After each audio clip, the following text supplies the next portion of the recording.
Hello everyone, welcome back to my channel. दोस्तों, प्रस्तुत है आज की ब्रेकिंग न्यूज़। रुपया चाहे जितना ले लो, शिकायत वापस ले लो। अब इस नाम की सभी शिक्षिकाओं की होगी जांच। 127 परीक्षा केंद्रों पर होगी यूपी बोर्ड की परीक्षा। जीपीएफ भुगतान के लिए शिक्षकों ने किया प्रदर्शन। असिस्टेंट प्रोफेसर के 20 विषय का परिणाम घोषित। बड़ी कार्रवाई, प्रशिक्षण में उपस्थित 259 कर्मचारियों को नोटिस जारी। प्रशिक्षण में अनुपस्थित 259 कर्मचारियों को नोटिस जारी। संघ ने शिक्षकों की समस्या को खंड शिक्षा अधिकारी को कराया अवगत। हाईकोर्ट का बड़ा फैसला, मर्जी से शादी करके रह सकती है बालिग लड़की। सावधान, एक सेल्फी भी पहुंचा सकती है 6 महीने के लिए जेल। मातृत्व अवकाश में शपथ पत्र की अनिवार्यता खत्म। उपहार, अब सूबे के हर जिले में होगा प्रतियोगियों का अभ्युदय। आइए देखते हैं दोस्तों खबरें विस्तार से। जी हाँ दोस्तों, आप देख पा रहे हैं खबरें विस्तार से किंग्समैन यह यूट्यूब चैनल पर। शिक्षक भर्ती फर्जीवाड़ा, रुपया चाहे जितना ले लो, शिकायत वापस ले लो। अब इस नाम की सभी शिक्षिकाओं की होगी जांच। कन्नौज, लंदन में रह रही प्रियंका के शैक्षिक अभिलेखों पर मिर्जापुर जिले में 6 साल से किसी और युवती के शिक्षक की नौकरी का मामला सामने आने के बाद अब कहानी में नया मोड़ आया है। प्रियंका के पिता को धमकी और प्रलोभन की बातों का फोन आया। फोन करने वाले ने कहा, चाहे जितना रुपया ले लो, लेकिन शिकायत वापस ले लो। इसमें आपकी इज्जत बनी रहेगी और मेरी भी। किसी की नौकरी लेने से क्या फ़ायदा। किसी दिन घर पर आऊँगा और भाभी जी के लिए बनारसी साड़ी भी लाऊंगा और आपकी एक कप चाय भी पीऊँगा। बातचीत को रिकॉर्ड कर प्रियंका के पिता पुलिस से शिकायत की। सीओ सिटी ने उनके बयान दर्ज किए और साक्ष्य एकत्र किए। शहर के तिरवा रोड बालाजी नगर निवासी डॉक्टर मनोज कुमार ने बताया कि उनकी बेटी प्रियंका अपने इंजीनियर पति अश्विनी कुमार के साथ लंदन में रह रही है। उसके शैक्षिक अभिलेखों के आधार पर किसी दूसरी प्रियंका ने मिर्जापुर के राजकीय बालिका उच्चतर माध्यमिक विद्यालय भरपुरा पहाड़ी में नौकरी प्राप्त कर ली। जब विंध्याचल मंडल मिर्जापुर के संयुक्त शिक्षा निदेशक कामताराम पाल ने अभिलेखों का सत्यापन कराया तो पोल खुल गई। उनकी बेटी के कागजों पर नौकरी करने वाली प्रियंका यादव पुत्री अजमेर सिंह निवासी आदमापुर रोहली थाना क्षेत्र तलग्राम की रहने वाली है, जबकि ससुराल इटावा में है। जिले में थाना ऊसरा हारकी गांव ताखा में है। उसका पति शेर सिंह भी उसके पास आया और शिकायत वापस लेने के लिए कहा, लेकिन उन्होंने मना कर दिया। अब फोन से धमकियां मिल रही हैं। प्रियंका नाम की सभी शिक्षिकाओं की होगी जांच। विंध्याचल मंडल मिर्जापुर के संयुक्त शिक्षा निदेशक कामताराम पाल कन्नौज के बेसिक शिक्षा अधिकारी भी रह चुके हैं। उन्होंने बताया कि यह मामला शासन में पहुंच चुका है। पूरे प्रदेश में प्रियंका नाम की शिक्षिकाओं की जांच की जाएगी। पता चल जाएगा कि असली प्रियंका के अभिलेखों पर कहां कहां नौकरी पाई गई और इसके पीछे कौन कौन लोग हैं। लखनऊ यूपी बोर्ड हाईस्कूल और इंटर की परीक्षाओं के लिए परीक्षा केंद्रों की अंतिम सूची जारी कर दी गई है। वर्ष 2022 की बोर्ड परीक्षा के लिए 126 परीक्षा केंद्र बनाए गए हैं। परीक्षा केंद्रों का चयन ऑनलाइन आवेदन के बाद किया गया था। कोविड काल को देखते हुए पिछले वर्ष 2021 में बोर्ड के परीक्षार्थियों को प्रमोट करने का फैसला किया गया था। इस साल अभी तक परीक्षाओं को कार्यक्रम जारी नहीं हुआ। हालांकि इस साल कोविड के प्रसार में कमी आने के कारण परीक्षाएं मार्च अंतिम सप्ताह से अप्रैल माह तक आयोजित की जाएंगी। परीक्षा नियंत्रक अनूप श्रीवास्तव ने बताया कि परीक्षा केंद्रों के लिए निर्देश जारी कर दिए गए हैं। इससे पूर्व प्रस्तावित परीक्षा केंद्रों की सूची में जो कमियां पाई गई थीं, उन्हें दूर करने के बाद अंतिम सूची जारी कर दी गई है। 126 परीक्षा केंद्रों के साथ लखनऊ जेल में भी एक परीक्षा केंद्र बनाया गया है। प्रयागराज पीजी कॉलेज मलिकपुरा गाजीपुर के शिक्षकों ने महाविद्यालय के वरिष्ठ प्राध्यापक डॉक्टर कृष्ण सिंह के अग्रिम स्थायी जीपीएफ भुगतान न करने पर शुक्रवार को उच्च शिक्षा निदेशालय में प्रदर्शन किया। पूर्वांचल विश्वविद्यालय शिक्षक संघ के महामंत्री डॉक्टर राहुल ने बताया कि महाविद्यालय के सेवानिवृत्त कर्मचारियों एवं वरिष्ठ प्राध्यापकों का जीपीएफ भुगतान पिछले कई दिनों से क्षेत्रीय उच्च शिक्षा अधिकारी जानबूझकर नहीं कर रहे हैं। प्राध्यापक डॉक्टर श्री कृष्ण सिंह की पुत्री का विवाह 15 मार्च को होना है, लेकिन जीपीएफ का अग्रिम भुगतान न होने के कारण शिक्षकों को धरना देने को विवश होना पड़ रहा है। प्रदर्शन करने वालों में doctor Dhirendra Singh, Anoop Srivastava, doctor Rajesh Chandra Mishra, doctor पीके सिंह, डॉक्टर मनोज सिंह, डॉक्टर कैलाशनाथ तिवारी आदि रहे। उत्तर प्रदेश उच्चतर शिक्षा आयोग ने विज्ञापन संख्या 50 के तहत असिस्टेंट प्रोफेसर भर्ती परीक्षा में 20 विषयों की लिखित परीक्षा के परिणाम संशोधित कर दिए हैं। प्रदेश के अशासकीय सहायता प्राप्त महाविद्यालयों में 47 विषयों में असिस्टेंट प्रोफेसर के 203 पदों पर भर्ती के लिए लिखित परीक्षा 3 चरणों में अक्टूबर और नवंबर में कराई गई थी। आयोग ने 16 फरवरी को लिखित परीक्षा का परिणाम घोषित किया था। सचिव वंदना त्रिपाठी के अनुसार इस परिणाम में उत्तर प्रदेश लोक सेवा अनुसूचित जातियों, अनुसूचित जनजातियों और पिछड़े वर्गों के लिए आरक्षण अधिनियम 1994 के अनुपालन में विसंगतियां पाई गई थीं। पूर्व घोषित परिणाम का परीक्षण करने के बाद 47 विषयों के सापेक्ष 20 विषयों संस्कृत, संगीत गायन, संगीत, सितार, प्राचीन इतिहास, भूगोल, दर्शन शास्त्र, अर्थशास्त्र, शरीर शिक्षा, सैन्य विज्ञान, रसायन विज्ञान, वनस्पति विज्ञान, प्राणी विज्ञान, भूगर्भ विज्ञान, कृषि रसायन, कृषि अर्थशास्त्र, उद्यानिकी, पादप, कृषि अभियंत्रण, कृषि सांख्यिकी एवं महिला अध्ययन विषय में संशोधन किया गया है। 24 फरवरी को आयोग की बैठक में इन 20 विषयों के संशोधित परिणाम को मंजूरी दी गई है। संशोधित परिणाम श्रेणीवार कट ऑफ अंक रिक्त पदों की सूची तथा चयनित अभ्यर्थियों की विषयवार अनुक्रमांक आयोग के पोर्टल पर उपलब्ध हैं। संशोधन के बाद कुछ विषयों में सफल अभ्यर्थियों की संख्या घटी तो कुछ में बढ़ गई है, जबकि कुछ विषयों में संशोधन के बाद संख्या में कोई बदलाव नहीं हुआ है। हिंदी में सर्वाधिक 652 अभ्यर्थियों को इंटरव्यू के लिए सफल घोषित किया गया था। हिंदी के परिणाम में कोई संशोधन नहीं होने के कारण इसका साक्षात्कार पूर्व निर्धारित कार्यक्रम के अनुसार 9 मार्च से होगा, जबकि 16 मार्च से प्रस्तावित संगीत गायन का साक्षात्कार स्थगित कर दिया गया है। संशोधित परिणाम के आधार पर शीघ्र ही साक्षात्कार तिथि घोषित की जाएगी। बलिया द्वितीय प्रशिक्षण के दौरान अनुपस्थित रहे विभिन्न विभागों के 259 कर्मचारियों के खिलाफ नोटिस जारी की गई है। मुख्य विकास अधिकारी प्रमोद वर्मा ने इन सभी कार्मिकों से 28 फरवरी तक स्पष्टीकरण देने का निर्देश दिया है। कहा कि संतोषजनक स्पष्टीकरण नहीं मिलने की स्थिति में वेतन अवरुद्ध किए जाने की चेतावनी दी है।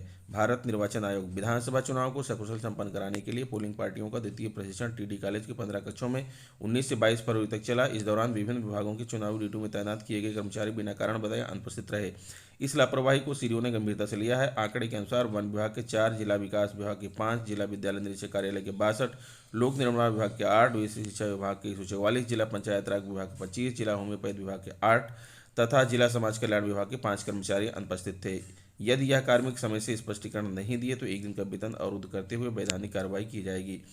नियामताबाद उत्तर प्रदेशीय जूनियर हाई स्कूल पूर्व माध्यमिक शिक्षक संघ का प्रतिनिधिमंडल जिला महामंत्री सुनील कुमार सिंह के नेतृत्व में खंड शिक्षा अधिकारी राकेश सिंह से मिला। प्रतिनिधिमंडल ने बीईओ को शिक्षकों की समस्याओं से अवगत कराया। जिला महामंत्री सुनील कुमार सिंह ने कहा कि बीते वर्ष अंतरजनपदीय स्थानांतरण के तहत जिले में आए शिक्षकों के एरियर का भुगतान अभी तक नहीं हुआ है, इससे काफ़ी परेशानी हो रही है। कहा नियामताबाद विकासखंड नगर पालिका परिषद पीडीडीयू नगर के 8 किलोमीटर के दायरे में है, इसलिए 18 जुलाई 2018 के शासनादेश के तहत नगर पालिका परिषद के 8 किलोमीटर की परिधि में आने वाले समस्त परिषदीय विद्यालयों के शिक्षकों को नगरीय भत्ता दिया जाना चाहिए।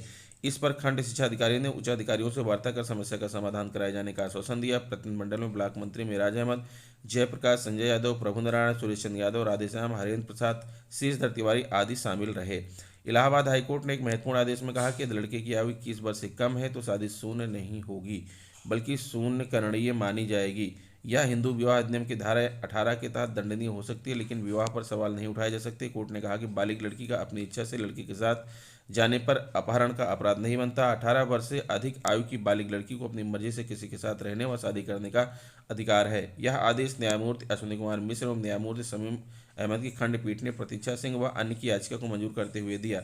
इसी के साथ कोर्ट ने पिता की ओर से बेटे के अपहरण के आरोप में लड़के के खिलाफ दर्ज की गई एफआईआर को रद्द कर दिया है।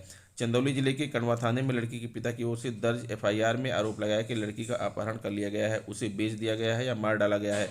प्रतीक्षा सिंह व उसके पति करण मौर्य उर्फ करण सिंह ने याचिका दाखिल करके इसे चुनौती दी। लड़की का कहना था कि वह बालिग है और अपनी मर्जी से उसने शादी की है, वह पति के साथ रह रही है, उसका अपहरण नहीं किया गया है, एफआईआर निराधार है और अपहरण का कोई अपराध नहीं बनता, इसलिए एफआईआर रद्द की जाए।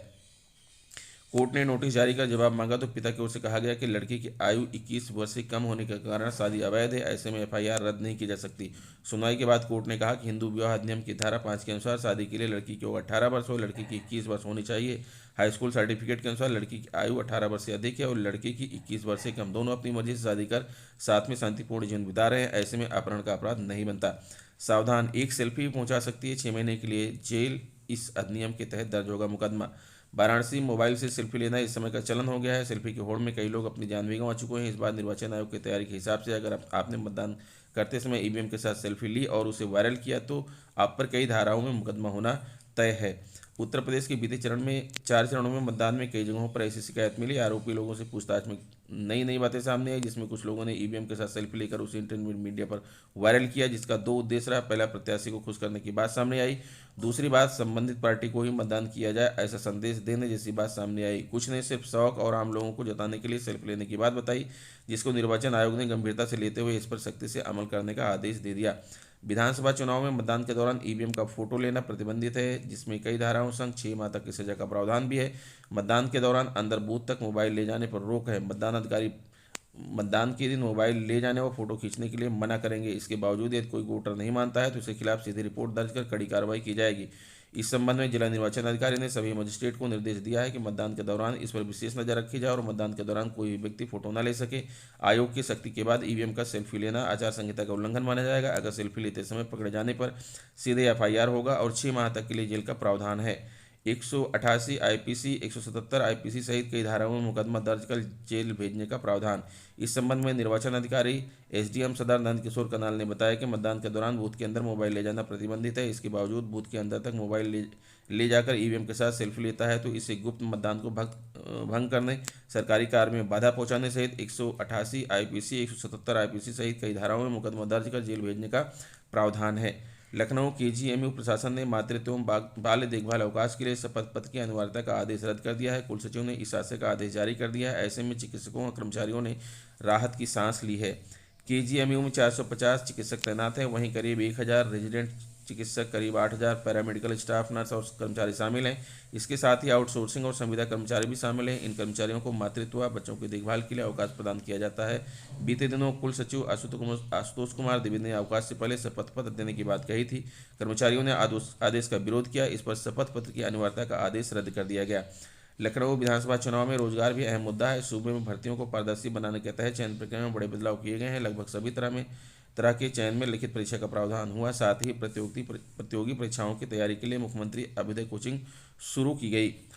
सूबे में कोरोना के विकट दौर में सुदूर गए कामगारों की बड़ी संख्या में घर वापसी हुई। उनका जीवन बचाने व जीविका बरकरार रखने के लिए सरकार ने इंतजाम भी किए। उसी बीच घर से दूर रहकर प्रतियोगी परीक्षाओं की तैयारी करने वाले युवाओं को वापस लाने की सरकार ने पहल की। उस समय हजारों छात्र छात्राएं राजस्थान के कोटा और प्रयागराज में रह रहे थे। अभियान चलाकर करीब 30,000 से अधिक प्रतियोगियों को बसों से वापस मंगाया गया था। अब सभी मंडल मुख्यालयों पर लगभग हर जिले के छात्र छात्राएं अभ्युदय कोचिंग में पंजीकृत हैं। असल में कोरोना के घटनाक्रम ने सरकार को नई राह भी दिखाई। उसी समय तय हुआ कि प्रतियोगियों को तैयारी के लिए घर से अधिक दूर न रहना पड़े। इसलिए मंडल मुख्यालयों पर मुख्यमंत्री अभ्युदय योजना शुरू की गई। इसके तहत मंडल मुख्यालय पर कोचिंग कक्षाओं का संचालन हुआ ताकि युवाओं को दूर दराज के क्षेत्रों या दूसरे प्रदेश में जाकर पढ़ाई न करनी पड़े। मंडल स्तर पर शुरू की गई मुफ्त कोचिंग कक्षाओं में उपस्थित होकर और ऑनलाइन पढ़ाई करने का भी इंतजाम किया गया। इस योजना के तहत प्रावधान किया गया कि आवेदन करने वालों को यूपी का मूल निवासी होना जरूरी है। साथ ही आर्थिक रूप से कमजोर और गरीब परिवार के युवाओं को इसमें पात्र हैं। सरकार ने समाज के सभी वर्ग के छात्र छात्राओं को समान रूप से आवेदन करने का अवसर दिया। इसके लिए ऑनलाइन पंजीकरण की भी सुविधा है। अब अफसरों की निगरानी में कोचिंग कक्षाओं का संचालन किया जा रहा है, जिसमें civil services, national eligibility cum entrance test, JEE joint entrance examination, NDA serious, national defence academy, combined defence services जैसी परीक्षाओं की तैयारी कराई जा रही है। सिविल सर्विसेज के लिए करीब 26,216 प्रतियोगी सहित अन्य परीक्षाओं में कुल 36,888 प्रतियोगी पंजीकृत हैं। इसके अलावा यूट्यूब के माध्यम से ऑनलाइन तैयारी करने वाले छात्र छात्राओं की संख्या करीब 30 लाख है। तो दोस्तों, ये रहा आज का ब्रेकिंग न्यूज़। आशा करता हूँ वीडियो आपको अच्छी लगी होगी। अगर वीडियो अच्छी लगी है तो प्लीज़ मेरे चैनल को सब्सक्राइब कर लीजिए, बेल आइकन को प्रेस कर दीजिए। मिलते हैं आपसे नेक्स्ट वीडियो में कुछ नई जानकारी लेकर। तब तक के लिए नमस्कार।